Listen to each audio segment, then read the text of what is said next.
With the holiday season comes an increase in traffic as shoppers go to and from shops and businesses preparing for family get-togethers and gift exchanges.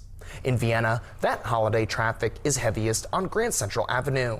Vienna Police Department Lieutenant Josh Cole says the department sees an increase in traffic accidents during the holidays, particularly minor crashes in private parking lots. Cole advises drivers to leave early and give themselves plenty of time to get to their destination.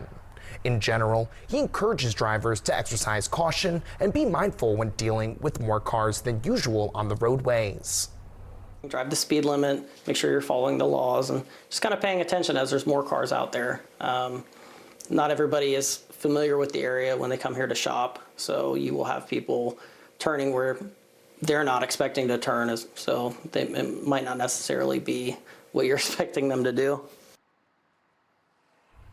Cole also encourages drivers to lock their cars and obscure items left in their vehicles while shopping to discourage auto break-ins.